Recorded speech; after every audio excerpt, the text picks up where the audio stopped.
Hello बच्चों, तो शुरू हो जाइए क्योंकि हम लेकर आ चुके हैं इमेज यानी कि प्रतिबिंब। आज की इस वीडियो में हम बहुत ही अच्छे तरीके से जानने वाले हैं कि क्या होता है प्रतिबिंब, प्रतिबिंब कितने टाइप का होता है और ये भी हम जानेंगे कि उत्तल और अवतल दर्पण का उपयोग क्या है। तो चलिए शुरू करते हैं। सबसे पहले इमेज यानी कि प्रतिबिंब। अगर हमसे कोई इमेज यानी कि प्रतिबिंब का डिफिनेशन पूछे तो हम कहेंगे कि दर्पण के परावर्तन के पश्चात प्रकाश किरणें जिस बिंदु पर मिलती है या मिलती हुई प्रतीत होती उसे वस्तु का प्रतिबिंब कहते हैं।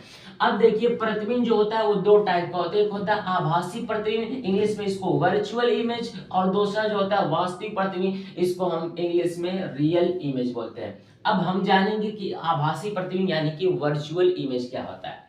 आभासी प्रतिबिंब यदि दर्पण के परावर्तक तल से, मैंने आपको उत्तल और अवतल दर्पण बता के पिछले वीडियो बताया था कि परावर्तक तल कौन होता है। ये हुआ परावर्तक तल, ये भी होगा परावर्तक तल। तो वही करेंगे, यदि दर्पण के परावर्तक तल यानी कि इस परावर्तक तल के पश्चात प्रकाश किरणें किसी बिंदु पर मिलती हुई प्रतीत होती है तो उसे वस्तु का आभासी प्रतिबिंब कहते हैं। और इंपॉर्टेंट बात इसमें यह है कि आभासी प्रतिबिंब को पर्दे पर प्राप्त नहीं किया जा सकता। अब हम आते हैं वास्तविक प्रतिबिंब यानी कि रियल इमेज। रियल इमेज यदि दर्पण के परावर्तक तल से परावर्तन के पश्चात प्रकाश किरणें वास्तव में किसी बिंदु पर मिलती है तो उसे वस्तु का वास्तविक प्रतिबिंब कहते हैं। और वास्तविक प्रतिबिंब को पर्दे पर प्राप्त किया जा सकता है। ये बात हमारी हो रही थी आभासी प्रतिबिंब और वास्तविक प्रतिबिंब। लेकिन अब हम आते हैं अवतल तथा उत्तल दर्पणों का उपयोग।